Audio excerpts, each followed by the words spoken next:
وہ جو نہ تھے تو کچھ نہ تھا، وہ جو نہ ہو تو کچھ نہ ہو، جان ہے وہ جہان کی، جان ہے تو جہان ہے۔ حمد اور صلات کے بعد خربوں مرتبہ نذرانہ عقیدت حضور جان کائنات، حسن کائنات، حقیقت کائنات، جلوہ نور قدیم، صیب لطف امین، احمد مجتبیٰ جناب محمد مصطفیٰ صلی اللہ تعالی علیہ وآلہ وصحبہ وبارک وسلم کے حضور درود و سلام کا نذرانہ پیش کرنے کے بعد حاضرین محترم، قرآن کریم فرقان حمید سے آیہ کریمہ تلاوت پیش کرنے کا شرف حاصل کیا۔ اللہ جل شانہ کی بارگاہ میں التجا ہے کہ اللہ تعالی حق اور سچ کہنے کی توفیق عطا فرمائے، سن سنا کر عمل کی توفیق عطا فرمائے اور یاد رکھنے کی توفیق عطا فرمائے۔ بیان کا موضوع ہے بیت اللہ شریف کی تعمیر۔ عظمت بیت اللہ، اللہ تبارک و تعالیٰ کے گھر کی عظمت اور اس کی تعمیر کے حوالہ سے جو قرآن کریم کی آیات کریمہ تلاوت کی ہے، اللہ جل شانہ نے اس میں ارشاد فرمایا ان اول بیت وضع للناس للذی ببکۃ مبارکہ، بے شک لوگوں کی عبادت کے لیے مقرر ہونے والا سب سے پہلا برکت والا گھر وہ ہے جو مکہ میں ہے۔ وَہُدًى لِلْعَالَمِينَ، سارے جہان کا رہنما۔ فِيهِ آیاتٌ بَيِّنَاتٌ مقام ابراہیم، اور اس میں کھلی نشانیاں ہیں ابراہیم کے کھڑے ہونے کی جگہ۔ وَمَنْ دَخَلَهُ كَانَ آمِنًا، اور جو اس میں داخل ہوا وہ امن پا گیا۔ یہ اس آیہ کریمہ کا ترجمہ ہے جو آپ نے سماعت کیا۔ شہر مکہ مکرمہ مسلمانوں کی عبادت کا عظیم مرکز، عظیم الشان مرکز خانہ کعبہ۔ خانہ کعبہ جس زمین پر اس کی بنیاد رکھی گئی، سب سے قبل اس زمین کو اللہ جل شانہ نے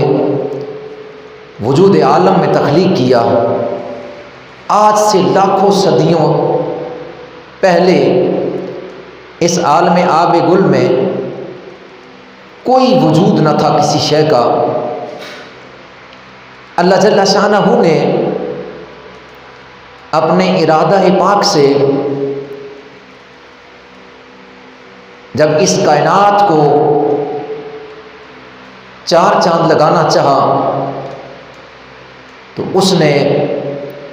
انسان کی تخلیق فرمائی، زمین و آسمان کو، زمین و زمان کو پیدا کیا، اس کائنات رنگ و بو میں ہر شے کو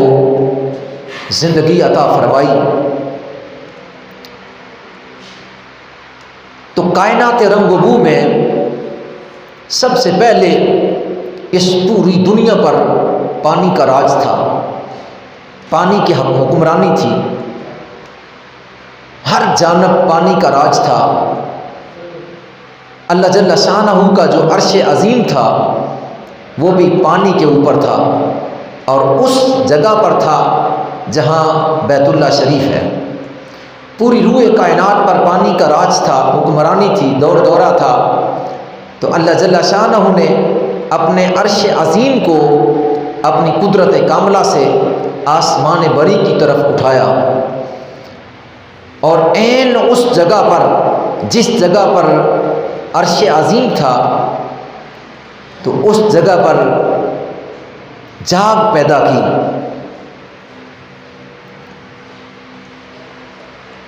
تو اس جگہ سے پانی کی وسعت کو دور کیا، چاروں طرف سے، چاروں سمت سے پانی کو، مشرق تا مغرب، شمال تا جنوب، اس جگہ سے پانی کو ہٹایا اور دور کیا، یعنی زمین کو پھیلایا وہاں سے،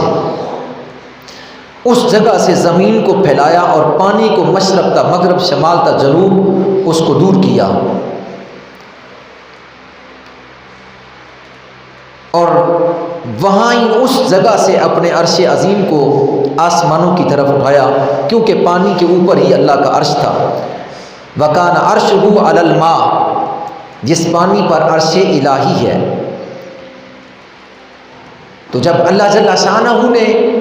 اس جگہ سے زمین کو پھیلایا، مشرق مغرب شمال و جنوب، اور وہاں اس زمین پر اللہ جل شانہ نے جو ہے وہ بیت اللہ شریف جو تمام عالم کا مرجع ہے اس کی تعمیر کے لیے جو ہے وہ فرشتوں کو حکم فرمایا، کیونکہ فرشتوں کا آسمانوں پر یعنی 7ویں آسمان کے اوپر اور عرش عظیم کے نیچے فرشتوں کا ایک کعبہ ہے جس کو بیت المعمور کہتے ہیں۔ اہل آسمان کے فرشتے اس کعبے کا طواف کرتے، اس کی عبادت کرتے، ذکر و الہی میں مصروف رہتے، اس کا طواف کرتے، اس کی زیارت کرتے۔ روایات میں ہے کہ جو فرشتہ ہر روز 70,000 فرشتے اس کا طواف کرتے، اس میں عبادت الہی کرتے، اور جو فرشتہ ایک مرتبہ بیت المعمور کا طواف کرتا ہے، اس کی زیارت کرتا ہے، اس میں عبادت کرتا ہے، قیامت تک دوبارہ اس کی حاضری نہیں ہوتی۔ اللہ کے فرشتے اتنے زیادہ کثیر ہیں۔ تو بیت المعمور پر جو طواف کرنے والے، عبادت کرنے والے جو فرشتے تھے، ان سے ہٹ کر جو جن فرشتوں کو زمین پر بھیجا گیا، ان فرشتوں نے اللہ کی بارگاہ میں عرض کی، باری تعالیٰ جس طرح آسمانوں پر بیت المعمور ہمارا کعبہ ہے، اس طرح کا زمین پر کوئی تیرا گھر نہیں، تو اے اللہ تو ہمیں اجازت عطا فرما، ہم تیرے گھر کو جو ہے وہ بنائیں اور اس زمین پر، اور پھر ہم اس کی زیارت کریں اور اس کا طواف کریں۔ تو اللہ جل شانہ نے اپنے عرش بری کو آسمانوں کے اوپر لے جا کر ایک نئے نظام کی تشکیل کی، یعنی زمین و آسمان کی تخلیق کی، اور ملائکہ جو شب و روز محو عبادت رہتے تھے، انہوں نے جب عرض کیا، باری تعالیٰ آسمانی ملائکہ بیت المعمور کا طواف اور زیارت کرتے ہیں، عبادت اور ریاضت کرتے ہیں، تیرے ذکر فکر میں رہتے ہیں، لیکن تیری ساری زمین پر کوئی گھر نہیں۔ اللہ جل شانہ نے ان کو حکم ارشاد فرمایا کہ جس جگہ پر میں نے زمین کے اوپر سے اپنے عرش کو آسمانوں کی طرف لے گیا، اس جگہ پر یعنی جہاں جاگ لگائی، پانی کو وسیع کیا، زمین کی پیدائش کی، زمین کی تخلیق کی، اور اس جگہ جہاں عرش عظیم تھا وہاں میرا گھر تیار کرو۔ فرشتوں کو جب اجازت ملی تو سب سے پہلے بیت اللہ شریف کی تعمیر اللہ کے فرشتوں نے کی۔ یہ آدم علیہ السلام کی تخلیق سے 2000 سال پہلے کی بات ہے۔ آدم علیہ السلام کی تخلیق سے 2000 سال پہلے اس جگہ پر جہاں آج بیت اللہ شریف ہے، جو مسلمانوں کا عظیم الشان جو ہے وہ مرکز ہے، جو شہر مکہ میں ہے، جو مسلمانوں کی عبادت کا عظیم مرکز ہے، خانہ کعبہ، اس وقت اس روئے کائنات پر کوئی اور تعمیر نہ تھی۔ اس لیے اللہ نے قرآن میں فرمایا، ان اول بیت وضع للناس للذی ببکۃ مبارکا، کہ بے شک لوگوں کو عبادت کے لیے، لوگوں کے لیے عبادت کے لیے جو سب سے پہلے گھر مقرر کیا گیا، وہ سب سے پہلا برکت والا گھر ہے، وہ ہے مکہ میں، وہ ہے مکہ میں۔ یہ سب سے پہلے جو ہے وہ بیت اللہ کی تعمیر فرشتوں نے کی، اور فرشتوں نے اللہ کے حکم سے جب اللہ کے گھر کی تعمیر کی اس جگہ پر جہاں اللہ کا عرش عظیم تھا، جس جگہ پر اللہ نے سب سے پہلے زمین کو تخلیق فرما کر اس کو جاگ لگا کر پوری زمین کو پھیلا دیا، مشرق تا مغرب پانی کو پھیلا کر وہاں سے زمین کی ابتدا کی، اپنے عرش کو اوپر اٹھایا، اور اسی جو ہے عین اوپر 7ویں آسمان سے اوپر بیت المعمور ہے، یعنی اگر بیت المعمور جو فرشتوں کا کعبہ ہے وہاں سے کوئی چیز زمین پر پھینک دی جائے تو 7 آسمانوں کو کراس کرتی ہوئی بیت اللہ کی چھت پر آ جائے، بیت اللہ کی چھت پر آ جائے۔ وہاں فرشتوں نے اللہ کے حکم سے جو ہے وہ اللہ کا گھر خانہ کعبہ اس کی تعمیر کی۔ تو کہا جاتا ہے کہ یہ بہترین عمدہ موتیوں کے ساتھ فرشتوں نے اس کعبے کی تعمیر کی۔ فرماتے ہیں کہ رسول اللہ صلی اللہ تعالی علیہ وسلم نے ارشاد فرمایا کہ ایسا کعبہ تھا کہ اندر والوں کو باہر والے اور باہر والوں کو اندر والے نظر آیا کرتے تھے۔ اس کے بعد اللہ جل شانہ نے حضرت آدم علیہ السلام کی تخلیق فرمائی اور ان کو زمین پر مبعوث فرمایا، زمین پر بھیجا۔ حضرت آدم علیہ السلام یہ پہلے انسان ہیں، پہلے بشر ہیں،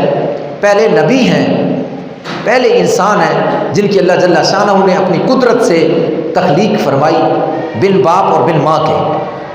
نہ ان کی ماں ہے اور نہ ان کا باپ ہے، اللہ نے اپنے ارادہ سے، اپنے حکم ربی سے، اپنی قدرت کاملہ سے اپنی قدرت کا اظہار فرما کے اللہ نے حضرت آدم علیہ السلام کی تخلیق فرمائی اور ان کو زمین پر بھیج دیا۔ جناب آدم علیہ السلام ہند شریف کی جو ہے وہ زمین پر قدم رنجہ فرمایا۔ حضرت آدم علیہ السلام نے جنت میں ملائکہ کو دیکھا تھا،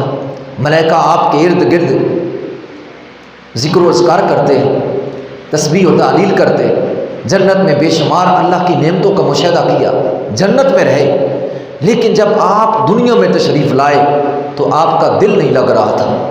حضرت آدم علیہ السلام کو حکم ہوا کہ میرے گھر کی تعمیر کریں۔ وہ جو کعبہ تھا وہ فرشتے آسمانوں پر لے گئے اور اس جگہ، یعنی وہ جو جگہ تھی جس جگہ پر اللہ کا گھر بیت اللہ تھا، وہ ایک ٹیلہ نما تھی۔ حضرت آدم علیہ السلام نے اللہ تبارک و تعالیٰ کی بارگاہ میں جب عرض کی تو آدم علیہ السلام نے عرض کرنے کے بعد اللہ نے حکم فرمایا کہ آپ میرا گھر تعمیر فرمائیں۔ اس جگہ کی نشاندہی کی۔ حضرت آدم علیہ السلام کی معاونت کے لیے فرشتے آئے اور فرشتوں نے بھاری بھاری پتھر اٹھائے، 5 پہاڑوں سے پتھر لے کر آئے۔ حضرت جبریل علیہ السلام نے آ کر اس جگہ پر مارا اور زمین کی تہہ تک، یعنی جہاں زمین کا پانی ہے وہاں تک جو ہے وہ بنیاد ڈال دی۔ ایک جبریل علیہ السلام کی پر کی یہ قوت تھی۔ اور اس کے بعد ملائکہ معاونین تھے، مددگار تھے، اور بڑے بڑے بھاری پتھر اٹھا کر وہ فرشتے لے کر آئے، اور وہ اتنے وزنی پتھر تھے کہ ایک پتھر کو 30 آدمی مل کر اٹھائیں تو نہ اٹھا سکے، ایک پتھر کو 30 بندے اٹھائیں تو نہ اٹھا سکے، فرشتے اٹھا کر لاتے تھے۔ جبل لبنان اور جبل کویتور اور جبل جودی اور جبل ہرا اور جبل زیتا، یہ 5 پہاڑ تھے زمین پر جن کے سے یہ بڑے بڑے پتھر لائے گئے اور ان سے جو ہے وہ بیت اللہ کی بنیادوں کو بھرا۔ حضرت آدم علیہ السلام بیت اللہ کی زیارت کے لیے ہندوستان سے 40 مرتبہ آپ پیدل بیت اللہ کی زیارت کے لیے اور حج کے لیے تشریف لے گئے۔ حضرت آدم علیہ السلام سے پہلے فرشتوں کا جو کعبہ تھا انہوں نے بھی حج کیا اس کے بعد دوسری تعمیر حضرت آدم علیہ السلام کی، انہوں نے بھی اللہ کے حکم سے 40 حج جو ہے وہ کیے۔ ہندوستان سے پیدل چل کر آپ نے بیت اللہ کی زیارت کی اور حج کیے، اور جس جگہ پر حضرت آدم علیہ السلام کے قدم پڑتے اللہ نے بعد میں وہاں عظیم الشان شہروں کی تخلیق فرمائی۔ حضرت آدم علیہ السلام نے ہی بیت المقدس کی بنیاد رکھی تھی۔ حضرت ابو ذر رضی اللہ تعالی عنہ فرماتے ہیں میں نے نبی کریم صلی اللہ تعالی علیہ وسلم کی بارگاہ میں عرض کیا، قلت یا رسول اللہ ای المسجد وضع فی الارض الاول، یا رسول اللہ سب سے پہلے کون سی مسجد زمین پر بنائی گئی؟ تو حضور علیہ السلام نے ارشاد فرمایا قال المسجد الحرام، کہ سب سے پہلے مسجد حرام یعنی بیت اللہ شریف بنایا گیا۔ قال قلت ثم ای، میں نے عرض کیا اس کے بعد کون سی مسجد بنائی گئی؟ تو حضور نے فرمایا قال المسجد الاقصی، بیت اللہ کے بعد مسجد اقصی جو فلسطین میں بیت المقدس ہے، جو انبیاء کا قبلہ ہے، اس کو دوسرے نمبر پر بنایا گیا۔ میں نے عرض کی قلت کم کانا بینہما، یا رسول اللہ صلی اللہ علیہ وسلم ان دونوں کے درمیان کتنے وقت کا فاصلہ ہے، یعنی کتنا درمیانی فاصلہ جو ہے وہ کتنا ہے کہ بیت اللہ اور بیت المقدس میں جو ہے درمیان میں کتنا وقت ہے؟ حضور نے فرمایا قال الاربعون سنہ، 40 سال، یعنی بیت اللہ 40 سال پہلے اور بیت المقدس 40 سال بعد میں پیدا کیا گیا۔ اس کی بنیاد بھی حضرت آدم علیہ السلام نے رکھی تھی، لیکن اس کی تعمیر مکمل حضرت سیدنا سلیمان علیہ السلام نے کی، بیت المقدس کی، جنوں سے آپ نے اس کی جو ہے وہ تعمیر کروائی، وہ بات ایک علیحدہ تھی۔ تو میں عرض کر رہا تھا کہ 5 پہاڑوں سے فرشتوں نے مدد کر کے حضرت آدم علیہ السلام کی تو بیت اللہ شریف کی تعمیر مکمل کر لی۔ اور یہ جو تعمیر ہوتی تھی یہ کوئی چھت مکمل یا دیواریں ساری مکمل ایسے نہیں تھی۔ فرشتوں کا کعبہ بھی جو بنایا تھا وہ بھی اس طرح کا تھا، اور حضرت آدم علیہ السلام کی جو تعمیر تھی وہ بھی اسی طرح تھی کہ یہ ایک 4 دیواری نما تھی، ایک 4 دیواری نما دیواریں تھیں، مکمل تعمیر نہیں تھی۔ اور اس کے بعد تیسری تعمیر حضرت شیس علیہ السلام نے کی۔ حضرت شیس علیہ السلام حضرت آدم علیہ السلام کے بیٹے، انہوں نے اس کی تعمیر کی۔ اور پھر چوتھے نمبر پر حضرت سیدنا ابراہیم خلیل اللہ علی نبینا علیہ السلام، انہوں نے اس کی تعمیر کی، اور یہ مکمل تعمیر تھی، یہ مکمل تعمیر تھی۔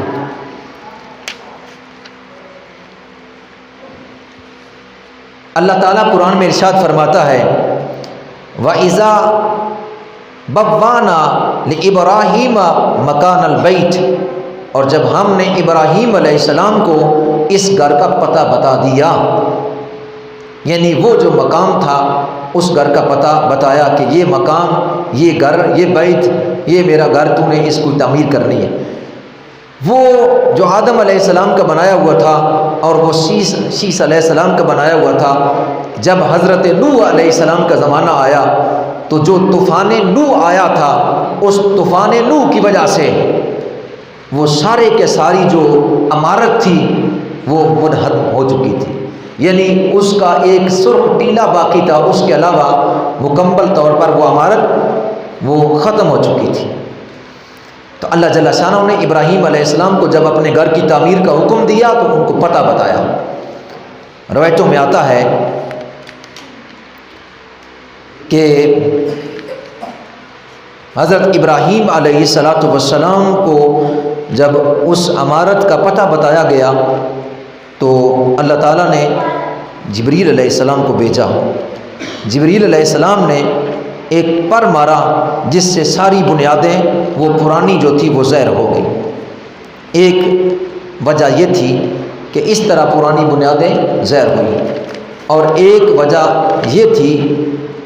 کہ ایک بادل کا ٹکڑا بھیجا گیا، اور بادل کا ٹکڑا اس جگہ پر آ کر ٹھہر گیا، اور اس کے اندر سے آواز آئی کہ اے ابراہیم، جہاں تک میرا سایہ ہے وہاں سے اس کعبہ کی، اللہ کے گھر کی بنیادوں کو اٹھا دو۔ تو جہاں بادل کا سایہ تھا، جس طرح تھا، جس نقشے کے تحت تھا، وہیں سے جب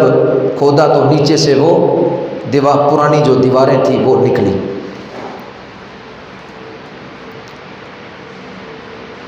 حضرت ابراہیم علیہ السلام کو جب حرم شریف کی حدود کا جب پتہ مکمل چل گیا تو آپ نے اپنے بیٹے اسماعیل علیہ السلام کو ساتھ لیا اور اللہ کے گھر کی تعمیر کرنا شروع کر دی۔ اور یہ 3 پہاڑوں سے پتھر لیے گئے، جبل ابو قبیس اور جبل ہرا اور جبل فرقان۔ جبل ابو قبیس یہ مکہ مکرمہ کے ساتھ ہی پہاڑ ہے۔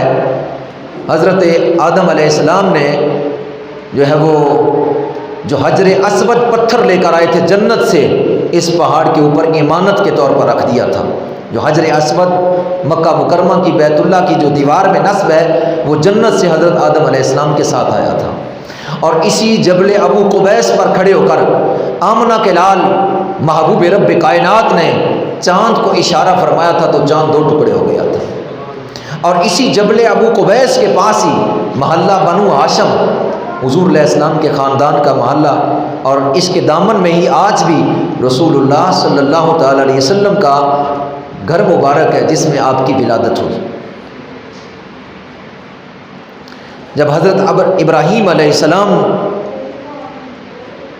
نے اللہ کے گھر کی تعمیر کرنا شروع کر دی تو حضرت اسماعیل علیہ السلام آپ کے جو بیٹے تھے وہ پتھر اٹھا کر دے رہے تھے، اور اللہ کے نبی اللہ کا گھر حضرت ابراہیم علیہ السلام بنا رہے تھے۔ اللہ قرآن میں فرماتا ہے وَإِذْ يَرْفَعُ إِبْرَاهِيمُ الْقَوَاعِدَ مِنَ الْبَيْتِ وَإِسْمَاعِيلَ رَبَّنَا تَقَبَّلْ مِنَّا إِنَّكَ أَنْتَ السَّمِيعُ الْعَلِيمُ۔ اور جب ابراہیم اس گھر کی بنیادیں اٹھا رہے تھے تو اسماعیل یہ کہتے تھے اے ہمارے رب ہم سے قبول فرما، بے شک تو ہی سننے والا ہے اور تو ہی علم والا ہے۔ ربنا وجعلنا مسلمین لک ومن ذریتنا امۃ مسلمۃ لک وارنا مناسکنا وتب علینا انک انت التواب الرحیم۔ اور اے ہمارے رب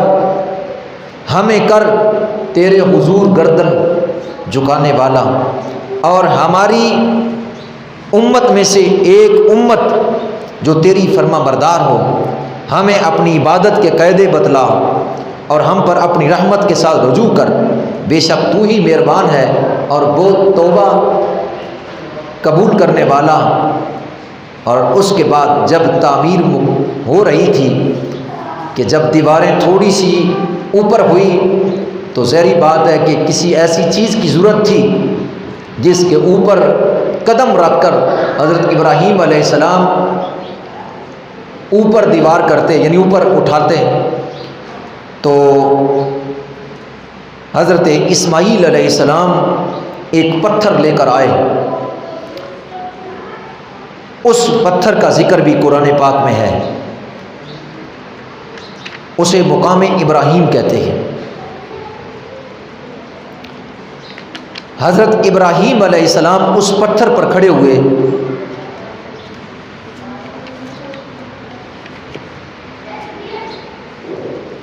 اور بیت اللہ کی تعمیر شروع کر دی، لیکن اس پتھر میں یہ خصوصیت تھی کہ جس وقت حضرت ابراہیم علیہ السلام اوپر جانے کا ارادہ کرتے تو وہ آپ کو اوپر لے جاتا، اور جب ارادہ نیچے ہونے کا کرتے تو وہ پتھر آپ کو نیچے لے آتا۔ قرآن میں اللہ نے فرمایا فیہ آیات بینات مقام ابراہیم، کہ اس میں کھلی نشانیاں ہیں، یعنی مقام ابراہیم۔ مقام ابراہیم ایک عظیم اور کھلی نشانی ہے جو بیت اللہ جس کے اوپر کھڑے ہو کر تعمیر کیا گیا۔ یہ حضرت سیدنا ابراہیم علیہ السلام کا معجزہ ہے کہ وہ پتھر کبھی اوپر لے جاتا کبھی نیچے لے آتا، اور سخت قسم کا پتھر اس نے آپ کے قدموں کے نشانات اپنے اندر جذب کر لیے۔ اور آج بھی صدییں بیت گئی، آج بھی صدییں بیت گئی، عرصہ دراز بیت گیا کہ اس پتھر کے اندر حضرت ابراہیم علیہ السلام کے دونوں قدم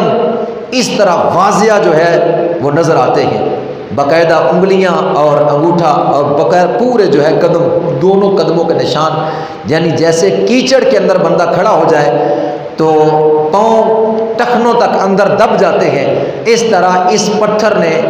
ابراہیم علیہ السلام کے ٹخنوں تک جو ہے وہ آپ کے جو پاؤں کے نشانات تھے اپنے اندر ضبط کر لیے۔ یعنی پاؤں اپنے پتھر کا موم ہو جانا اور نشانات کو اپنے اندر لے لینا، یہ حضرت ابراہیم علیہ السلام کا عظیم معجزہ ہے اور اللہ کی عظیم نشانیوں میں سے نشانی ہے۔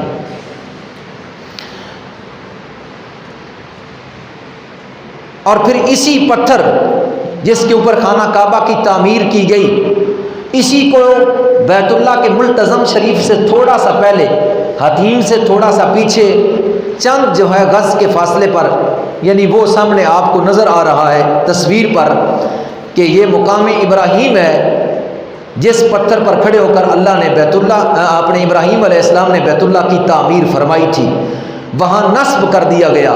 آج صدیاں بیت گئی، لوگ اس کو دیکھتے ہیں، اور اللہ نے قرآن میں فرمایا وَاتَّخِذُوا مِن مَّقَامِ إِبْرَاهِيمَ مُصَلًّى، کہ جب تم بیت اللہ کا طواف کر لو تو اس کے بعد مقام ابراہیم یعنی اس پتھر کے سامنے تم جو ہے نماز کے لیے اپنا جائے نماز بچھا دو، یعنی نماز ادا کرو، مقام ابراہیم کے سامنے تم نماز ادا کرو۔ حاجی کو طواف کرنے کے بعد اس مقام پر مکروہ اوقات کو چھوڑ کر 2 نفل ادا کرنا ضروری ہے، 2 نفل ادا کرنا ضروری ہے۔ رسول اللہ صلی اللہ تعالی علیہ وسلم تشریف فرماتے کہ حضرت عمر فاروق رضی اللہ تعالی عنہ نے عرض کیا، یا رسول اللہ صلی اللہ علیہ وسلم، کیوں نہ ہم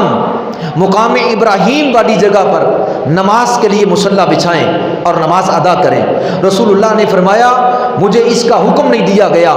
بس اسی دن جب رات سورج غروب ہوا تو اللہ تبارک و تعالیٰ نے یہ قرآن کی آیت نازل کر دی وَاتَّخِذُوا مِن مَّقَامِ إِبْرَاهِيمَ مُصَلًّى، اور ابراہیم کے کھڑے ہونے والی جگہ پر نماز ادا کرو۔ ابراہیم علیہ السلام کے اس مقام پر جس پتھر پر کھڑے ہو کر آپ نے بیت اللہ کی تعمیر کی تھی، اس کے سامنے 2 رکعت نماز ادا کرو، اور جو شخص 2 رکعت نماز ادا کرتا ہے اللہ اس شخص کی بخشش فرما دیتا ہے۔ مقام ابراہیم اور حجر اسود، یہ دونوں پتھر، حجر اسود اور مقام ابراہیم، رسول اللہ نے فرمایا حجر اسود اور مقام ابراہیم جنت کے یاقوتوں میں سے ہیں، اللہ تعالیٰ نے ان کے نور کو ختم کر دیا۔ اگر اللہ ان کے نور کو ختم نہ کرتا تو مشرق مغرب کے درمیان ہر شے ان کے نور سے روشن ہو جاتی۔ یہ اتنے منور اور روشن ہے کہ جس طرح ایک سورج آسمانوں پر چمکتا ہے اور زمین کو منور کر دیتا ہے، اگر اللہ ان کی روشنی کو ختم نہ کرتا تو مشرق مغرب کو یہ چمکا دیتے ہیں۔ حجر اسود جب جنت سے آیا تو ایک سفید آنڈے کی مثل تھا اور نہایت ہی چمکدار تھا، لیکن ہمارے گناہوں کو یہ چوس رہا ہے، ہمارے ہاتھ لگا کر اور ہمارے ہاتھ لگنے سے اور ہمارے چہرے کے ہونٹ لگنے سے، یعنی ہمارے لب لگنے سے جو ہے ہمارے گناہوں کی تاریکی کو اپنے اندر جذب کر لیتا ہے، جس کی وجہ سے اس کی روشنی تاریکی میں بدل گئی، اس کی روشنی تاریکی میں بدل گئی۔ فرمایا رسول اللہ صلی اللہ تعالی علیہ وسلم نے کہ مقام حجر اسود پتھر یہ ہر اس شخص کو جس نے اس کو بوسہ دیا یا جس نے اس کو ہاتھ لگایا یا جس نے اس کی طرف استلام کیا، یعنی نہ بوسہ دیا اور نہ ہی ہاتھ لگایا بلکہ دور سے رش کی وجہ سے استلام کیا، فرمایا قیامت کے روز یہ پتھر اللہ کی بارگاہ میں ایک بندے کی صورت میں آئے گا، اس کے 2 ہاتھ ہوں گے، 2 پاؤں ہوں گے، 2 آنکھیں ہوگی، زبان ہوگی، اور ہر چومنے والے کو، ہر ہاتھ لگانے والے کو، ہر استلام کرنے والے کو اللہ کی بارگاہ میں گواہی دے گا۔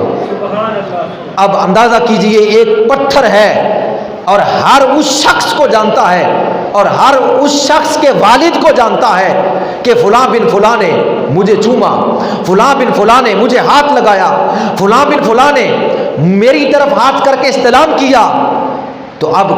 کتنے لوگ طواف کعبہ کر چکے ہیں، کتنے لوگوں نے استلام کیا، کتنے لوگوں نے اس حجر اسود پتھر کو بوسہ دیا، کتنے لوگوں نے اس کا استلام کیا، کتنے لوگوں نے اس کو ہاتھ لگایا، اور کتنے لوگ قیامت تک لگاتے رہیں گے۔ جب ایک پتھر کا یہ عالم ہے، اس کے علم کا عالم یہ ہے تو میرے آقا صلی اللہ تعالی علیہ وسلم جن کی خاطر کائنات معرض وجود میں آئی، جن کی خاطر زمین و زماں بنے، جن کی خاطر مکین و مکاں بنے، جن کی خاطر کل جہاں بنے، آپ کے علم کا عالم کیا ہوگا؟ نبی پاک صلی اللہ علیہ وسلم کے غلاموں پروانوں، جو بیمار شخص، جو مصیبت زدہ ان کو ہاتھ لگاتا ہے اللہ ان کو شفا عطا فرما دیتا ہے۔ نبی کریم صلی اللہ علیہ وسلم کے غلاموں پروانوں، حضرت سیدنا ابراہیم علیہ السلام نے، میں عرض کر رہا تھا، حضرت سیدنا ابراہیم علیہ السلام نے پھر جب اس کی تعمیر مکمل کر دی، یعنی نیچے سے لے کر اوپر تک پہلی جو تعمیرات تھی، یعنی حضرت آدم علیہ السلام کی، فرشتوں کی، شیش علیہ السلام کی، وہ تعمیرات ایک چار دیواری کی صورت میں تھی، لیکن حضرت ابراہیم خلیل اللہ علیہ نبینا علیہ السلام کی جو تعمیر تھی وہ مکمل تھی۔ اس کے اوپر یعنی نیچے سے لے کر اوپر تک، اس کے چھت تک ہر شے مکمل کر دی گئی۔ سیدنا ابراہیم علیہ السلام نے جب اس کی تعمیر مکمل کر دی تو اللہ نے حکم فرمایا، پیارے ابراہیم میری بارگاہ سے مانگو ہم عطا کریں گے۔ جناب سیدنا ابراہیم علیہ السلام نے اللہ کی بارگاہ میں عرض کی، ربنا وابعث فیہم رسولا، اے اللہ بھیج انہی میں سے ایک رسول۔ حضرت ابراہیم علیہ السلام جانتے تھے کہ پیغمبر اعظم نے، رب کائنات کے محبوب پاک نے اس دنیا میں جلوہ گر ہونا ہے، حالانکہ وہ خود بھی نبی تھے، رسول تھے۔ جناب اسماعیل علیہ السلام اللہ کے نبی تھے، لیکن پھر بھی عرض کی بیت اللہ کی تعمیر کے بعد، ربنا وابعث فیہم رسولا، اے ہمارے رب بھیج انہی میں سے ایک رسول، منہم یتلو علیہم آیاتک، جو ان پر تیری آیات تلاوت کریں اور انہیں وَيُعَلِّمُهُمُ الْكِتَابَ وَالْحِكْمَةَ، اور انہیں کتاب اور پختہ علم سکھائے، وَيُزَكِّيهِمْ، اور انہیں خوب ستھرا کرے۔ یعنی وہ رسول اعظم، وہ محبوب رب کائنات، اس کے لیے جناب سیدنا ابراہیم علیہ السلام نے تعمیر کعبہ کے بعد اللہ کی بارگاہ میں التجا کر دی، اے اللہ وہ اپنا محبوب انہی میں سے بھیج دے جو تیری قرآن کی آیات تلاوت کرے، تیری آیات تلاوت کرے اور انہیں حکمت سکھائے، اور ان لوگوں کو، ان کے دلوں کو قلوب کو پاک و صاف کر دے، ان کے دلوں کا تزکیہ کر دے، اور وہ رسول بھیج دے، انکا انت العزیز الحکیم، بے شک تو ہی غالب حکمت والا ہے۔ حضرت ابراہیم علیہ السلام نے، جس طرح حضرت آدم علیہ السلام نے تعمیر کے بعد کعبہ کا طواف کیا تھا، اسی طرح حکم ربی حضرت ابراہیم اور اسماعیل علیہ السلام نے بھی کیا۔ سیدنا علی المرتضیٰ رضی اللہ تعالی عنہ روایت کرتے ہیں کہ ابراہیم علیہ السلام کی تعمیر کردہ عمارت، تعمیر کردہ کعبہ مدہم ہو گیا، یعنی اس کی عمارت شہید ہو گئی۔ پھر وقت گزرتا گیا کہ قوم عمالقہ نے اسے آ کر بنایا۔ اس وقت جب حضرت ابراہیم علیہ السلام اس دنیا سے عرصہ دراز ہو گیا، دنیا سے پردہ فرما گئے اور یہ عمارت شہید ہو گئی، اس کے بعد قوم عمالقہ انہوں نے آ کر اس کی تعمیر کی۔ یہ جو قوم تھی، قوم عمالقہ، انہوں نے آ کر قبیلہ بنو جرہم، جو حضرت مائی ہاجرہ رضی اللہ تعالی عنہا جب آپ اسماعیل علیہ السلام کو لے کر یہاں آئی تھی، حضرت ابراہیم علیہ السلام چھوڑ گئے تھے، اس وقت جو قبیلہ ایک گزر رہا تھا جسے قبیلہ جرہم کہتے ہیں، انہوں نے جب پانی دیکھا، عورت دیکھی، تعارف پوچھا، ابراہیم علیہ السلام کو وہ جانتے تھے، انہوں نے 10 بکریوں کی بکریاں پیش کی اور وہاں کچھ دن رہنے کے لیے کہا، اور کہا کہ قبضہ آپ کا ہی رہے گا لیکن ہم پانی وہ اس کا استعمال کریں گے۔ وہ قبیلہ بنو جرہم وہ یہاں آباد ہو گیا، اسی قبیلے سے حضرت سیدنا اسماعیل علیہ السلام کی شادی ہوئی تھی۔ تو اس قبیلے پر قوم عمالقہ نے قبضہ کر لیا اور ان کی حکومت چھین لی۔ اور پھر وقت وہ آیا انہوں نے تعمیر کعبہ کی، وہ جو ابراہیم علیہ السلام کی تعمیر جو منہدم ہو چکی تھی، یعنی جو شہید ہو چکی تھی، اس کو دوبارہ یعنی وہ اٹھایا، لیکن انہی بنیادوں پر جہاں سیدنا ابراہیم علیہ السلام کی بنیادیں تھیں، یعنی انہی بنیادوں پر سے اٹھایا۔ پھر وہ وقت آیا کہ انہوں نے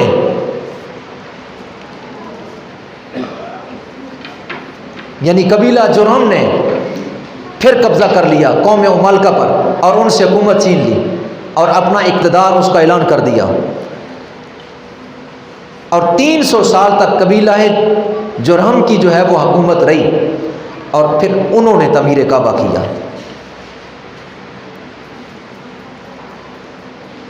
اور پھر وہ وقت آیا کہ انہوں نے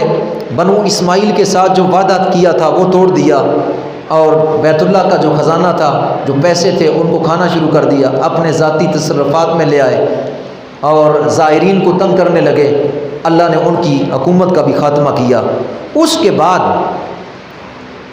اہل قریش، ان میں سے قصی بن کلاب جو حضور علیہ الصلوۃ والسلام کے اجداد میں سے یعنی دادوں پردادوں میں سے تھے، انہوں نے بیت اللہ کی تعمیر کی، اور اس کے بعد پھر قریش مکہ نے اس کی تعمیر کی۔ اور قریش مکہ نے جب اس کی تعمیر کرنا شروع کی تو انہوں نے ایک شرط لگائی، کیونکہ لوگ اس وقت جو تجارت کرنے والے تھے، وہ سود کا مال بھی جو ہے ان کے پاس ہوتا تھا، تو شرط تھی کہ بیت اللہ کے گھر کی جو تعمیر ہوگی وہ حلال پیسوں سے ہوگی، حرام پیسوں سے نہیں ہوگی۔ پھر انہوں نے حلال پیسے اکٹھے کیے اور بیت اللہ کی تعمیر کرنا شروع کر دی۔ جب وہ بیت اللہ کی تعمیر کرنے لگے، اس تعمیر میں نبی پاک صلی اللہ تعالی علیہ وسلم بھی بنفس نفیس خود شامل تھے، تقریباً 35 سال عمر تھی، اعلان نبوت نہیں فرمایا تھا۔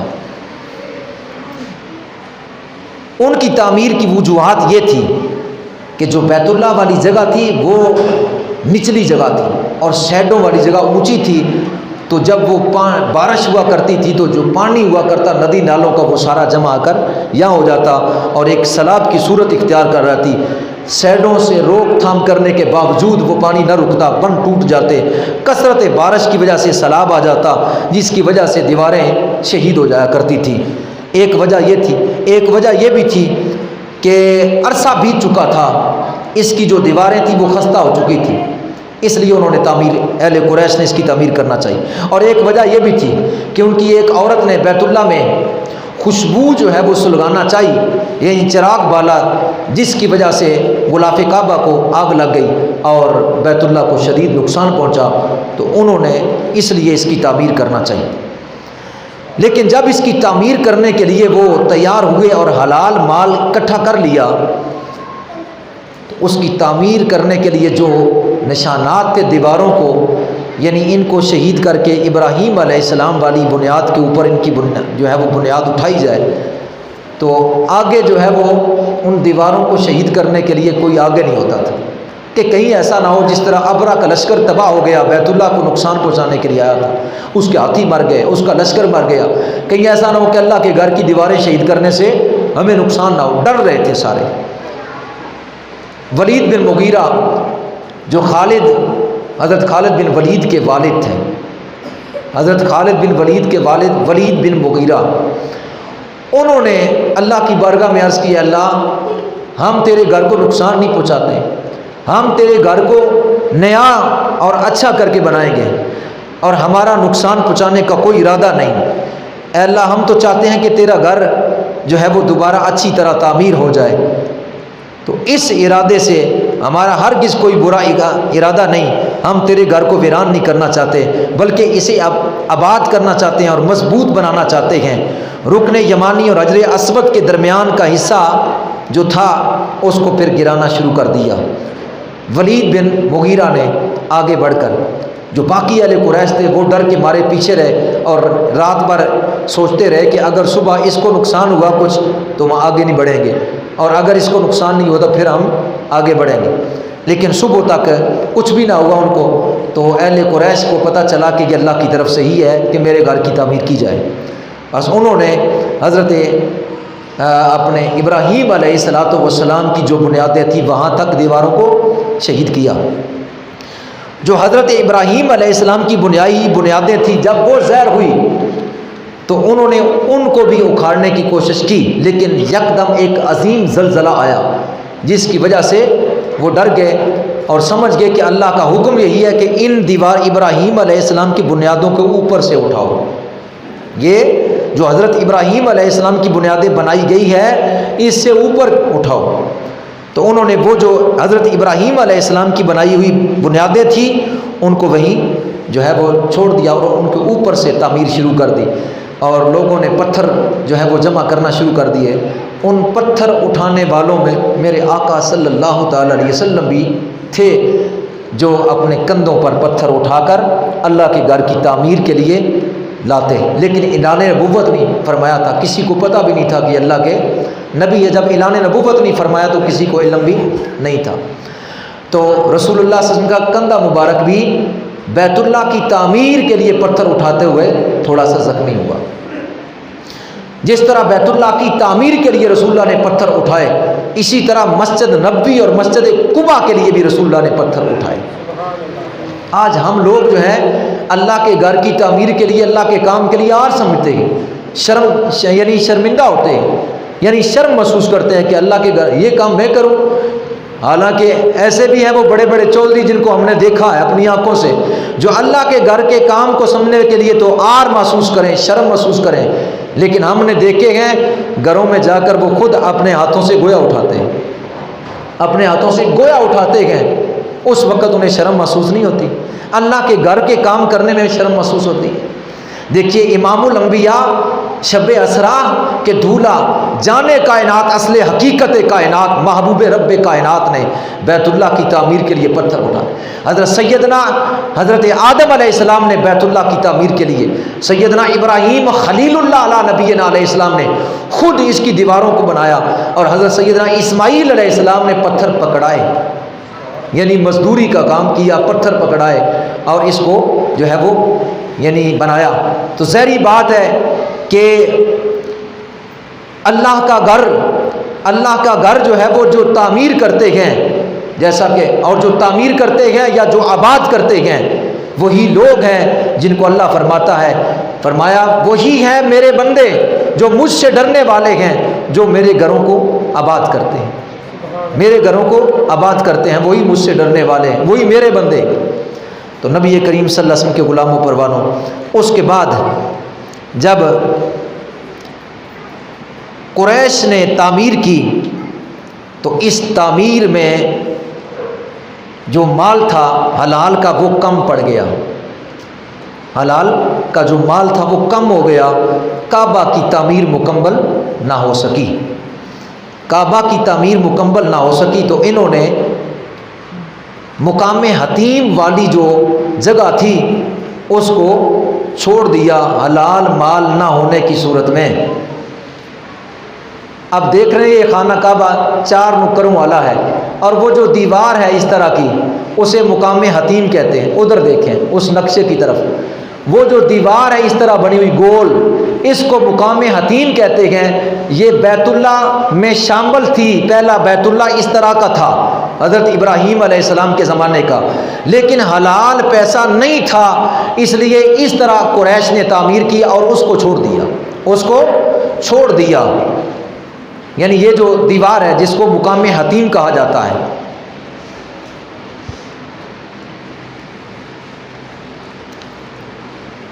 جس وقت اس کی تعمیر جاری تھی ہر شخص جو ہے وہ بڑی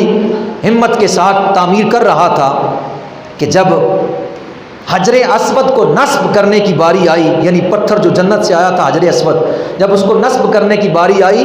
تو پھر کیا ہوا کہ ہر قبیلے میں یعنی اختلاف پڑ گیا۔ ایک قبیلہ کہتا ہے اس کو میں اٹھا کے رکھوں گا، دوسرا کہتا ہے اس جنتی پتھر کو میں اٹھا کے رکھوں، تیسرا کہتا ہے اس کو پتھر کو میں لگاؤں گا، حتیٰ کہ وہ اختلاف اس قدم ہوا قریب تھا کہ لوگ کٹ مرتے اور خون خرابہ ہو جاتا۔ پھر آخرکار قریش میں سے ایک شخص جس کا نام جو تجربہ کار تھا، عمر رسیدہ تھا، یعنی بزرگ تھا، بوڑھا بندہ تھا، جس کا نام ابو امیہ بن مغیرہ تھا، اس نے ایک تجویز پیش کی۔ اس نے کہا ایسا کرو، کل صبح جو شخص سب سے پہلے بیت اللہ میں داخل ہوگا ہم اس کو حکم مانتے ہیں، اس کی جو تجویز ہوگی، اس کی جو رائے ہوگی، اس پر عمل کریں گے۔ اس بات پر یہ سارے متفق ہو گئے اور وہ گھروں میں چلے گئے۔ سب سے پہلے جس شخص نے بیت اللہ میں صبح اٹھ کر قدم رنجا فرمایا وہ میرے اور آپ کے نبی تھے۔ اعلان نبوت ابھی نہیں فرمایا تھا، حضور صلی اللہ علیہ وسلم سب سے پہلے بیت اللہ میں تشریف لے گئے۔ جب لوگوں نے حضور کو دیکھا تو کہنے لگے ھذا امین ردینا، یہ صادق ہے، امین ہے، سچا ہے، اس کی رائے، اس کی تجویز ہمارے لیے بہتر ہو۔ نبی پاک صلی اللہ تعالی علیہ وسلم کے فیصلے پر وہ سارے قبائل، تمام قبیلے راضی ہو گئے۔ میرے آقا صلی اللہ تعالی علیہ وسلم نے ایسا طرز عمل اپنایا کہ ہر قبیلہ خوش ہو گیا، باغ باغ ہو گیا۔ کیسا طرز عمل تھا؟ میرے آقا صلی اللہ علیہ وسلم نے فرمایا تم 4 قبیلے ہو اور چاروں قبیلوں میں سے ایک ایک اپنا سردار دو۔ ہر قبیلے نے ایک ایک سردار دیا، 4 سردار ہو گئے۔ میرے آقا صلی اللہ علیہ وسلم نے زمین پر چادر بچھوائی، حجر اسود کو چادر کے اندر رکھا اور فرمایا ہر سردار ایک ایک چادر کا کونا پکڑ لے۔ 4 قبیلوں کے سرداروں نے جب ایک ایک چادر کا کونا پکڑا اور فرمایا اس کو اٹھاؤ، جب انہوں نے اٹھایا تو میرے آقا نے حجر اسود کو اپنے ہاتھوں سے اٹھا کر کعبۃ اللہ کے کونے میں نصب کر لیا۔ یہ جو سفید پتھر نظر آ رہا ہے یہ حجر اسود پتھر ہے جو جنت سے آیا، جس کو میرے آقا نے یہاں نصب کیا۔ میرے آقا نے اپنے ہاتھ سے نصب کیا۔ ہر قبیلے والا جو کہہ رہا تھا میں کروں گا اور خدشہ تھا کہ خون ریزی ہو جاتی، تمام قبیلوں والوں نے یہ عمل دیکھا اور خوش ہو گئے، اور میرے مصطفیٰ کے ہاتھ سے اللہ نے حجر اسود کو بھی نصب فرما دیا۔ یہاں ایک بات رہ گئی، وہ عرض کرتا چلوں۔ ابراہیم علیہ السلام نے جب کعبہ بنایا تھا اس وقت بھی حضرت جبریل علیہ السلام آدم علیہ السلام کا لایا ہوا مقام جبل ابو قبیس پر جو حضرت آدم نے رکھا تھا وہ پتھر حجر اسود، اس کو جبریل علیہ السلام اٹھا کر لائے اور انہوں نے حضرت ابراہیم علیہ السلام کو پیش کیا۔ فرمایا یہ ہے وہ پتھر جو جنت سے حضرت آدم علیہ السلام لائے تھے، اس کو یہاں نصب کر دیا جائے۔ یہی وہ پتھر تھا جس کو میرے آقا صلی اللہ علیہ وسلم نے اس جگہ پر نصب کیا۔ پھر اہل قریش نے اس کی تعمیر جب مکمل تو نہ کر سکے، یعنی وہ حصہ چھوڑ دیا مقام حتیم والا، اور دروازہ جو تھا 2 دروازے تھے اس کے، ایک کر دیا اور وہ بھی اونچا کر دیا، وہ بھی اونچا کر دیا۔ اس لیے اونچا کر دیا تاکہ ہم جس کو چاہیں گے اندر داخل ہونے دیں گے، جس کو چاہیں گے نہیں اندر داخل ہونے۔ میرے آقا صلی اللہ تعالی علیہ وسلم کی یہ مرضی تھی، یہ خواہش تھی۔ حضرت عائشہ صدیقہ رضی اللہ تعالی عنہا فرماتی ہے کہ نبی پاک صلی اللہ تعالی علیہ وسلم کی یہ خواہش تھی، یہ مرضی تھی کہ کاش اہل قریش نے جس طرح بیت اللہ کی تعمیر کی اور 2 دروازوں کے بنائے ایک کیا اور اس کے دروازے کو اونچا کر دیا اور مقام حتیم کو حلال پیسہ نہ ہونے کی وجہ سے چھوڑ دیا، کاش کوئی جو ہے اس مقام حتیم کو ساتھ ملا کر اس کی تعمیر مکمل کر دے اور دروازے کو 2 کر دے اور نیچا کر دے۔ وقت آیا کہ حضرت سیدنا عبداللہ بن زبیر رضی اللہ تعالیٰ عنہ صحابی رسول، وہ اس بیت اللہ شریف میں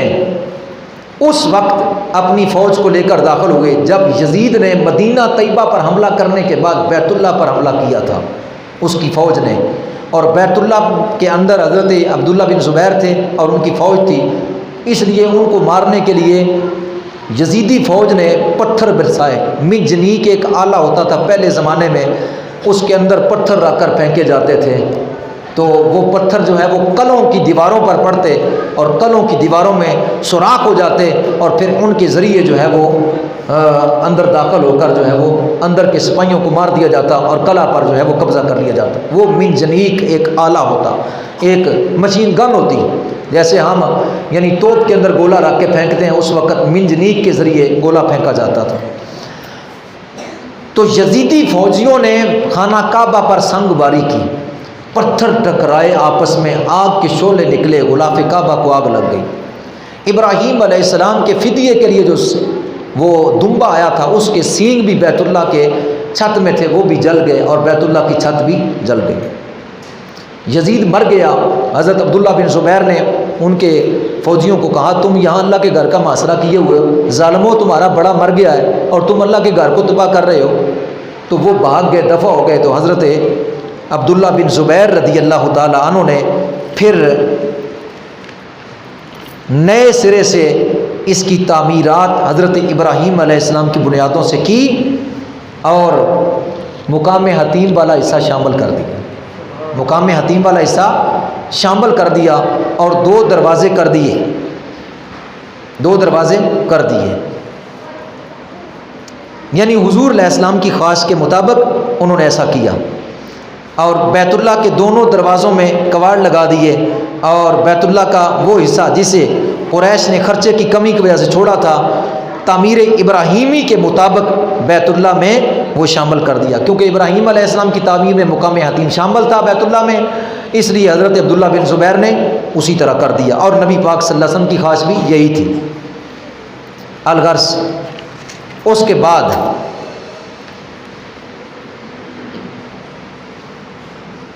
سیدنا عبداللہ بن زبیر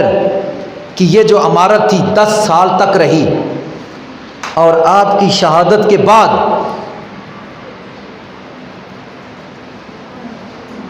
حکومت حجاج بن یوسف کے ہاتھ آئی۔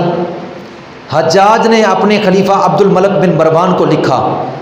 اپنی طرف سے کہا کہ عبداللہ بن زبیر نے اپنی منمانی کی عمارت کی ہے، لہٰذا اس کا کیا کیا جائے۔ تو عبد الملک بن مروان نے حجاج بن یوسف، یہ ظالم گورنر تھا، اس کو لکھا کہ جو حضرت عبداللہ بن زبیر نے کیا ہے اس کو شہید کر کے دوبارہ اسی طرح کیا جائے۔ تو حجاج بن یوسف نے وہ مقام حتیم والا حصہ گرا دیا اور بیت اللہ شریف کا جو دروازہ تھا پھر اوپر کر دیا اور 2 دروازے تھے ایک بند کر دیا، یعنی قریش والی جو تعمیر تھی اس پر کر دیا۔ ولید بن عبد الملک نے 36,000 دینار دیے، بیت اللہ شریف کے دروازے پر سونا چڑھا دیا گیا، بیت اللہ شریف کے میزاب یعنی پرنالہ سونے کا بنا دیا گیا اور ستونوں پر اعلیٰ قسم کے نقش و نگار بنائے گئے اور بیت اللہ کی چھت ساگوان کی لکڑی کی بنائی گئی۔ اور پھر وہ وقت آیا کہ خلیفہ ہارون الرشید نے جب وہ مسند پر بیٹھا تو اس نے بیت اللہ کو پھر حضرت عبداللہ بن زبیر کی طرح تعمیر کرنا چاہا، پر حضرت سیدنا مالک بن انس رضی اللہ تعالی عنہ انہوں نے فتویٰ دیا، فرمایا خبردار، پھر تو ہر کوئی حاکم آئے گا، ہر بادشاہ آئے گا، اپنی منمانی کی تعمیر کرتا چلا جائے گا اور بیت اللہ کا گھر تو کھلونا بن جائے گا، لہٰذا اب جو تعمیر ہو چکی ہے وہ ہو چکی ہے، اب اس کی مرمت تو کی جائے لیکن اس کو دوبارہ شہید نہ کیا جائے۔ حجاج بن یوسف نے بیت اللہ شریف کو 74 ہجری میں تعمیر کیا، اس کے بعد مسلمان حکمران اس کی مرمت تو کرتے رہے مگر اسے شہید نہ کیا، دوبارہ اسے شہید کر کے اس کی تعمیر نہ کی۔ پھر 966 سال تک اسی طرح بیت اللہ رہا، شدید طوفانی بارشیں آئی، سیلاب آئے، سب کچھ ہوا، لیکن 966 سال تک اس کی جو ہے وہ تعمیر اسی طرح رہی۔ اس کے بعد شدت کا سیلاب آیا جس کی وجہ سے اس کی دیواریں پھر زمین بوس ہو گئی اور یہ بیت اللہ شہید ہو گیا۔ اور پھر اس کی 11ویں نمبر پر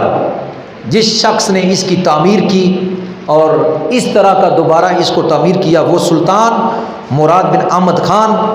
شہنشاہ قسطنطنیہ تھا، اس نے اس کو اس تعمیر کے ساتھ یعنی کیا۔ اور تعمیر کرنے کے بعد یعنی میں دوبارہ المختصر دہرا دوں، اس کی پہلی تاریخ جو ہے تعمیر فرشتوں نے کی، بیت اللہ کی دوسری تعمیر حضرت سیدنا آدم علیہ السلام نے کی، بیت اللہ کی تیسری تعمیر حضرت شیس علیہ السلام نے کی، بیت اللہ کی چوتھی تعمیر سیدنا ابراہیم علیہ السلام نے کی، بیت اللہ کی 5ویں تعمیر جو ہے قبیلہ بنو جرہم نے کی، اور اس کی 6ٹھی تعمیر قبیلہ بنو عمالقہ نے کی، اور اس کی 7ویں تعمیر قصی بن کلاب نے کی، اور اس کی 8ویں تعمیر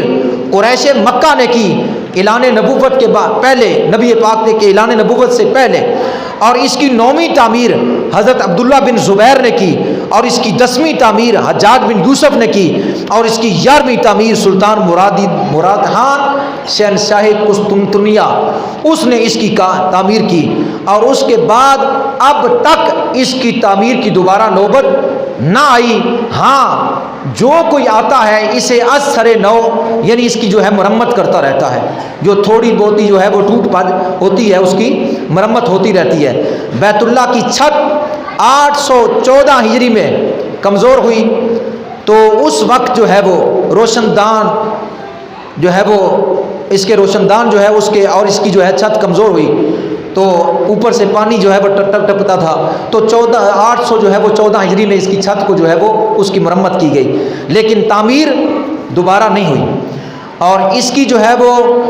838 ہجری میں اس کی جو ہے پھر چھت کو جو ہے وہ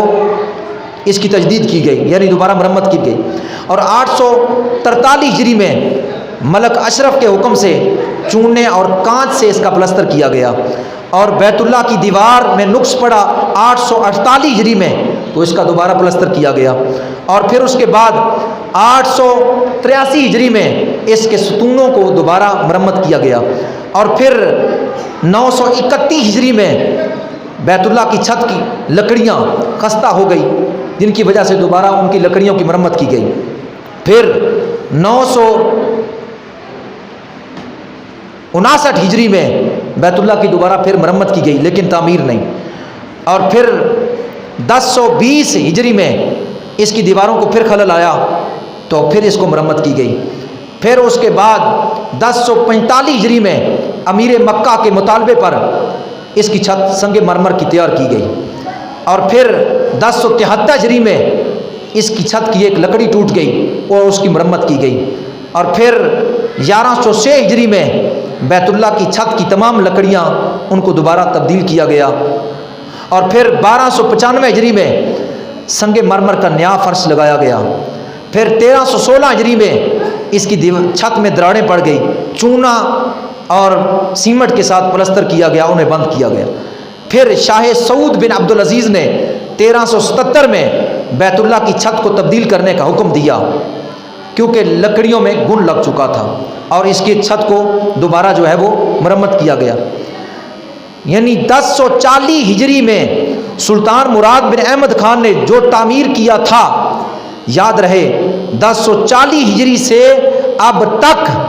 حسب ضرورت اس میں جو ہے وہ اس کی عمارت میں تھوڑی زیادہ مرمت ہوتی ہے، لیکن تعمیر کی نوبت نہ آئی۔ بیت اللہ اللہ کا عظیم اور پرانا گھر اور مقدس اور نہایت عظمت والا مسلمانوں کی عبادت کا مرکز عظیم، جس طرف ہم منہ کر کے اللہ کی عبادت کرتے ہیں اور منہ قبلہ کی طرف ہوتا ہے، سجدہ رب کائنات کی ذات کو ہوتا ہے، ہمارے ایمانوں کا مرکز اور ہمارے دلوں کا سرور اور چین اللہ کا گھر جو مکہ مکرمہ جو ہے وہ وہاں مکہ مکرمہ یعنی شہر مکہ کی مکہ میں ہے، جسے بکہ کہا جاتا ہے۔ مکہ پورے شہر کو مکہ کہا جاتا ہے اور بیت اللہ کو بکہ کہا جاتا ہے، اور اس کے اور بھی کئی جو ہے وہ نام ہے۔ البلد بھی اس کا نام ہے، لا اقسم بہذا البلد وانت حل بہذا البلد، محبوب مجھے اس شہر کی قسم جس میں آپ تشریف فرما ہے، جس شہر میں آپ تشریف فرما ہے، مکہ، مسجد حرام، مسجد جو ہے وہ مسجد قبلتین، مسجد جو ہے وہ بیت اللہ، اور مکہ مکرمہ جو ہمارا جو ہے وہ عبادت کے وقت ہم جس کی طرف منہ کرتے ہیں۔ اس کے 4 کونے ہیں۔ پہلا کونا حجر اسود ہے، رکن حجر اسود، جنت سے آیا پتھر، اس کو ہاتھ لگانے والا، اس کو چومنے والا اور اس کو استلام کرنے والا، اور یہ قیامت والے دن اس کی گواہی دے گا، اس کی سفارش کرے گا اور اس کی نجات کا سبب بن جائے گا۔ فرشتوں نے اللہ کی بارگاہ میں عرض کیا، مولا تیرے بندے تیرے گھر کا طواف کر رہے ہیں، فرمایا میں نے ان کو بخش دیا۔ عرض کیا مولا عبادت بھی کر رہے ہیں، فرمایا ان کو بھی بخش دیا۔ عرض کیا مولا تیرے گھر کو دیکھ رہے ہیں، فرمایا ان کو بھی بخش دیا۔ مولا کچھ حرم میں لیٹے ہوئے سوئے ہوئے ہیں، فرمایا ان کو بھی بخش دیا۔ جو میرے حرم کی حدود میں آئے ہم نے ان کو بخش دیا ہے۔ اس کا پہلا کونا حجر اسود، رکن حجر اسود، دوسرا کونا جہاں سے طواف شروع ہوتا ہے، دوسرا کونا یعنی حجر اسود سے طواف شروع، دوسرا کونا رکن عراقی، تیسرا کونا رکن شامی، چوتھا کونا رکن یمانی۔ جو شخص رکن یمانی اور حجر اسود کو بوسہ دیتا ہے، یمانی پر دعا مانگتا ہے، اس کی دعا پر اللہ کے فرشتے آمین کہتے ہیں، اس کی دعا کو رد نہیں کیا جاتا۔ جو شخص مقام حتیم میں کھڑے ہو کر نوافل ادا کرتا ہے، یعنی وہ رکن عراقی اور رکن شامی کے درمیان والی وہ دیوار جو ہے وہ گول دہرا ہے، جہاں اس کے اوپر میزاب رحمت ہے، یعنی پرنالہ بیت اللہ کے چھت کا میزاب رحمت، جہاں سے رحمت جو ہے وہ نکلتی ہے۔ روایتوں میں آتا ہے میزاب رحمت بیت اللہ کا پرنالہ اللہ کی جنت کے دروازے کے ساتھ ہے، اللہ کی جنت کے دروازے کے ساتھ بیت اللہ کا پرنالہ ہے۔ جس نے مقام حتیم میں نفل ادا کیے، میرے آقا نے فرمایا اس نے گویا کہ جنت اپنے جو ہے وہ بیت اللہ کے اندر جو ہے وہ کھڑے ہو کر اللہ کی عبادت کی، کیونکہ اللہ اپنی حکمتوں سے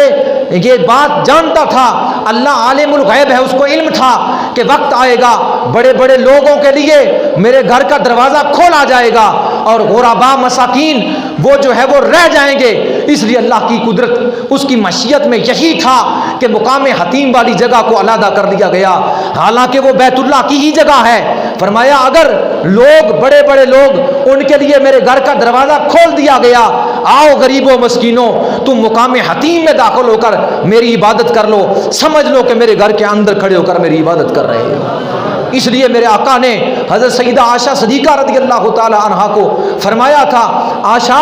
اگر تو بیت اللہ کے اندر نماز ادا کرنا چاہتی ہے، آ مقام حتیم والی جگہ پر آ کر نفل ادا کر، تیرا جو ہے یہ نفل ادا کرنا اللہ کے گھر کے اندر کھڑے ہو کر عبادت کرنا ہے۔ اور پھر جس نے جو ہے مقام حتیم والی جگہ پر 2 نفل ادا کر لیے، اللہ کے حبیب فرماتے ہیں اس کی بخشش کر دی جاتی ہے۔ میں گناہگار نے اس مقام حتیم کے اندر کئی مرتبہ نفل ادا کیے۔ حجاج اور عمرہ کرنے والے پوچھئے، اور وہ تو خوش قسمت جو وہاں رہتے ہیں اور جو ہے وہ وہاں جا کر جو ہے وہ اس جگہ پر جو ہے وہ نفل ادا کرتے ہیں۔ اب تو وقت ایسا آ گیا کہ پہلے لوگ طواف کعبہ کے ساتھ چپٹ چپٹ کر دعائیں مانگتے تھے۔ مقام ملتزم شریف، یہ سامنے والا جو دروازہ ہے خانہ کعبہ کا، اس کے ساتھ لوگ چپٹ جاتے ہیں، کیوں کہ یہ اللہ تبارک و تعالیٰ کے گھر کا دروازہ ہے۔ روایتوں میں آتا ہے جو یہاں کھڑے ہو کر دعا مانگے گا اس کی دعا رد نہیں ہوگی، اللہ اس کی دعا کو قبول فرمائے گا۔ لوگ یہاں کھڑے ہو کر اپنے سینوں کو ساتھ لگا لیتے ہیں دیوار کعبہ کے ساتھ، اور اس جو ہے ملتزم شریف کو پکڑ لیتے ہیں، اور وہاں لوگوں کے ہم نے آوازاریاں سنی اور ہم نے لوگوں کی دعاؤں مانگنے کے انداز دیکھے، عجیب کیفیت ہوتی ہے۔ ہر کوئی جو کوئی پتھر دل ہے وہ بھی وہاں چپٹ کر رو رہا ہوتا ہے۔ وہ تو وہ وقت تھا کہ جب یہاں لوگ جو ہے اس کے ساتھ چپٹ کر روتے، مقام حتیم میں نوافل ادا کرتے، بیت اللہ کا طواف کرتے، اور جو ہے وہ اس کے جو ہے وہ غلاف کو پکڑ لیتے اور روتے، حجر اسود کو بوسہ دیتے۔ بدقسمتی کورونے نے کیا کیا، کورونے نے کیا کیا، یہ ایک بہانہ تھا، انگریزوں کی ایک سازش تھی، ہمیں بیت اللہ سے دور کر دیا، ہمیں غلاف کعبہ سے دور کر دیا، مقام حتیم کے اندر نہیں داخل ہونے دیا جاتا، اور غلاف کعبہ کے ساتھ چپٹا نہیں جاتا، ملتزم شریف کو ہاتھ نہیں لگانے دیتے، حجر اسود کے قریب جو ہے وہ دیوار کر دی تاکہ کوئی قریب نہ اس کے جائے۔ میرے آقا صلی اللہ علیہ وسلم کے غلاموں پروانوں، خوش قسمت تھے وہ لوگ جنہوں نے ان چیزوں کی زیارت کی اور پھر ان کے ساتھ خوب اپنے دل کے ارمانوں کو مکمل کیا۔ نبی پاک صلی اللہ علیہ وسلم نے ارشاد فرمایا بیک وقت، ہر وقت میں بیک وقت اللہ کی 120 رحمتیں بیت اللہ پر پڑتی رہتی ہیں، اللہ کی 120 رحمتوں کا نزول بیک وقت جو ہے ہر وقت بیت اللہ پر ہوتا رہتا ہے۔ اس میں سے 60 رحمتیں بیت اللہ شریف کا طواف کرنے والوں کے لیے ہے، اور جو ہے وہ 40 رحمتیں وہاں نماز ادا کرنے والوں کے لیے ہوتی ہے۔ اگر نماز بھی ادا نہیں کر رہا، طواف کعبہ بھی نہیں کر رہا، فقط بیٹھ کر بیت اللہ کو دیکھ رہا ہے، 20 رحمتیں ان کے نصیب میں ہوتی ہے۔ 20 رحمتیں اللہ ان کے اوپر کرتا ہے۔ اس لیے خوش نصیب ہیں وہ لوگ جنہوں نے حضرت ابراہیم علیہ السلام کے کہنے پر، نداہ ابراہیمی پر لبیک کہا تھا، ابراہیم علیہ السلام کی آواز کو سن لیا تھا جب انہوں نے مقام ابراہیم پر کھڑے ہو کر کہا تھا حکم ربی کہ اے لوگوں تمہارے لیے اس گھر کا حج فرض کر دیا گیا ہے۔ ابراہیم علیہ السلام نے عرض کی میرے مالک میری آواز کون سنے گا؟ فرمایا آواز تو لگا دے۔ پوچھا ہم دیں گے۔ ابراہیم نے جب ندا کی مقام ابراہیم پر کھڑے ہو کر تو اللہ تبارک و تعالیٰ نے اپنے خلیل کی آواز کو وہاں تک پہنچایا جو عالم ارواح میں تھے، ابھی پیدا نہیں ہوئے تھے، عالم اجسام میں نہیں آئے تھے، انہوں نے بھی سن لیا، اور جو ماؤں کی رحموں میں تھے انہوں نے بھی سن لیا، جو روئیں باپ کی پشتوں میں تھی انہوں نے بھی ابراہیم علیہ السلام کی آواز کو سن لیا۔ اور جنہوں نے کہا ابراہیم علیہ السلام کی آواز پر لبیک لبیک، انہوں نے حج کرنا ہے، چاہے ان کے پاس کچھ ہے یا نہیں ہے، مال و زر ہے یا نہیں ہے۔ انہوں نے ابراہیم علیہ السلام کی ندا پر لبیک کہا۔ جنہوں نے 1 مرتبہ کہا 1 حج لکھا گیا، جنہوں نے 100 مرتبہ کہا 100 حج کر کے رہیں گے، جنہوں نے 50 مرتبہ کہا 50 کر کے رہیں گے، جنہوں نے جتنی مرتبہ کہا اتنی مرتبہ حج کر کے رہیں گے، چاہے ان کے پاس مال و دولت ہے یا نہیں ہے۔ اور جنہوں نے نہیں کہا ابراہیم علیہ السلام کے کہنے پر، قیامت تو آ جائے گی، ان کی روحیں تو نکل جائے گی۔ اگر پوری دنیا کے مال کے برابر ان کو مال دیا جائے، بینک ان کے بھر دیے جائیں، مکان ان کے بھر دیے جائیں، مال و دولت کا شمار ہی نہ ہو، لیکن نہیں جا سکتے، وہ اس گھر کا طواف نہیں کر سکتے، وہ اس گھر کی زیارت نہیں کر سکتے، وہ اس مقام یہ اس کی فضیلت کو نہیں پا سکتے، وہ اس کے قریب نہیں جا سکتے، کیونکہ انہوں نے ابراہیم علیہ السلام کے اذن پا ابراہیم علیہ السلام کی ندا پر لبیک نہیں کہا تھا۔ تو میں عرض کر رہا ہوں نبی کریم صلی اللہ علیہ وسلم کے غلاموں پروانوں، یہ ملتزم کیا شان ہے اس کی، یہ حجر اسود کیا شان، یہ مقام ابراہیم کیا شان ہے اس کی، اس کے ہر کونے کی کیا۔ اور ایک اشارہ یہ بھی کر لوں، جس طرح میں نے آپ پہلے عرض کر دیا کہ مقام اپنے میزاب رحمت، جنت اپنے سونے کا وہ پرنالہ میزاب رحمت جو مقام حتیم کی طرف گر رہا ہے، چھت کا پانی جو مقام حتیم کی طرف گر رہا ہے، ایک تو یہ جنت کے دروازوں کے قریب ہے، دوسرا ایک لطف کی بات آپ کو بتاؤں، اس کا پرنالہ ادھر بھی ہو سکتا تھا، اس کا پرنالہ رکن یمانی کی طرف بھی ہو سکتا تھا، اس کا پرنالہ جو ہے وہ حجر اسود کی طرف بھی ہو سکتا تھا، اس کا پرنالہ رکن شامی کی طرف بھی ہو سکتا تھا، اس کا پرنالہ اس طرف مقام حتیم کی طرف کیوں ہے؟ میں اشارہ کرتا چلوں، اس کی بات ہے، اپنے ایمان کو تازہ کرو۔ جب حاجی حج کر لیتا ہے، حاجی حج کر لیتا ہے، عمرہ کرنے والا عمرہ کر لیتا ہے، پرنالے کا رخ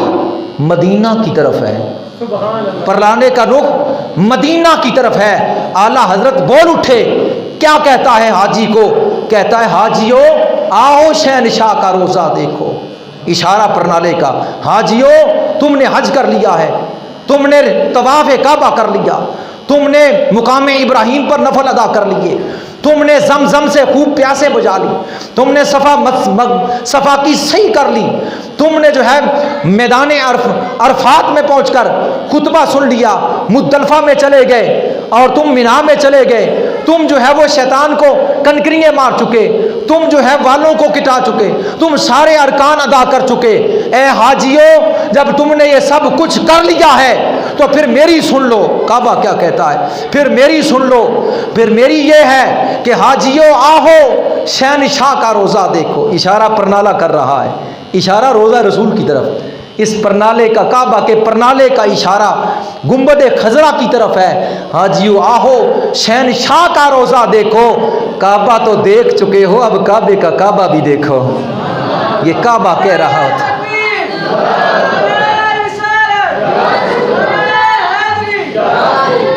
کعبہ تو دیکھ چکے ہو، اب کعبے کا کعبہ بھی دیکھ لو۔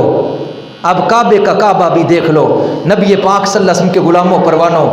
اب یہاں ایک لطیفہ اور اشارہ کرتا چلوں، نبی کریم صلی اللہ علیہ وسلم کے غلاموں پروانوں، سبز جو چیز ہوا کرتی ہے وہ دل کو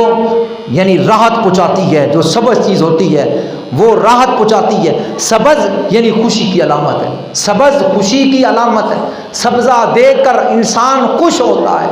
سبزہ خوشی کی علامت ہے، اور سیاہ چیز غمی کی علامت ہے، سیاہ چیز غمی کی علامت ہے۔ میرے آقا صلی اللہ علیہ وسلم کعبہ سے اتنی محبت فرماتے، جب ہجرت فرمائی تو آپ نے کھڑے ہو کر جناب ابو بکر صدیق عرض کرتے گئے، میرے آقا نے بیت اللہ کو یوں دیکھا محبت کی آنکھ سے اور فرمایا، اے بیت اللہ، اللہ کے گھر، میں کبھی بھی تجھے نہ چھوڑتا، اگر اس قوم تیری اس یہاں کے رہنے والے باشندوں نے مجھے ستایا نہ ہوتا اور مجھے جو ہے وہ پریشان نہ کیا ہوتا تو اے زمین کعبہ میں تجھے کبھی بھی نہ چھوڑتا، پر تیری قوم نے مجھے ستایا اور تیری قوم کے ستانے کی وجہ سے، پریشان کرنے کی وجہ سے میں تجھے چھوڑے جا رہا ہوں۔ میرے آقا اس سے محبت فرماتے آنسو بہاتے ہوئے مکہ جو ہے وہ مدینہ طیبہ کی طرف تشریف لے گئے۔ یہ مقام اور مرتبہ بیت اللہ کو محمد عربی کی وجہ سے ملا، اگر حضور بیت اللہ کی طرف چہرہ کر کے نماز نہ ادا فرماتے بیت اللہ کو یہ مقام اور مرتبہ نہ ملتا کہ بیت اللہ تو پہلے بھی بیت اللہ تھا، پر یہ عظمت ملی میرے مصطفیٰ کا صدقہ ملی ہے، میرے آقا مصطفیٰ کریم علیہ السلام کی وجہ سے ہے۔ میرے آقا نے جس وقت یہ فرمایا تو میں یقیناً یہ کرتا ہوں، میرے آقا نے تو رخ انور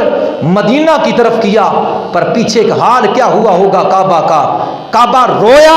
مصطفیٰ کریم علیہ السلام کی جدائی میں، اس کے پتھر سیاہ ہو گئے۔ آج غلاف کعبہ بھی سیاہ ہوتا ہے، سیاہ غمی کی علامت ہوتی ہے، یہ غم کی وجہ سے خانہ کعبہ کا حال یہ ہو گیا۔ مصطفیٰ کریم علیہ السلام کی جدائی میں، مصطفیٰ کریم علیہ السلام کی محبت میں، مصطفیٰ کریم علیہ السلام کی جدائی میں اس نے اپنے آپ کو سیاہ کر لیا۔ غم کی یہ علامت ہے۔ بیت اللہ رویا مصطفیٰ کے عشق میں، جس طرح استوان حنانہ رویا تھا اور کہا تھا کہ یا رسول اللہ جدائی گوارا نہیں ہے، اسی طرح کعبہ بھی۔ پھر ایک اور لطیف اشارہ بھی کرتا چلوں، پرنالہ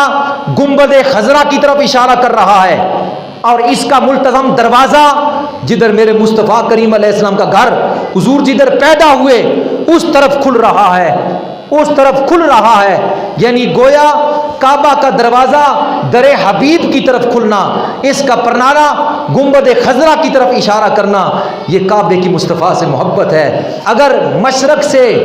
زمین کو ناپنا شروع کر دو تو بیت اللہ کی دیوار کے پاس تک ناپو، جتنی مشرق میں ہوگی اتنی ہی مغرب کی طرف ہوگی، جتنی شمال میں ہوگی اتنی جنوب میں ہوگی۔ کائنات کا جو مرجع ہے، کائنات کی یعنی جو ناف اور تنی ہے،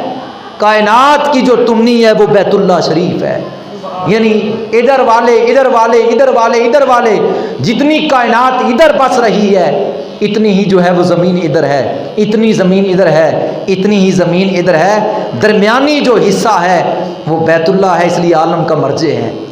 اس لیے عالم کا مرجع ہے۔ اور پھر یہیں سے زمین کی ابتدا ہوئی اور یہیں پر یہ عرش عظیم تھا، اور یہیں سے ہی بیت اللہ شریف کی بنیاد رکھ کر یہ بتا دیا کہ یہ نبی آخر الزمان جناب محمد عربی صلی اللہ علیہ وسلم کی امت کا قبلہ ہے، اس طرف منہ کر کے وہ میری بندگی کریں گے۔ بارگاہ میں دعا ہے اللہ عمل کی توفیق عطا فرمائے۔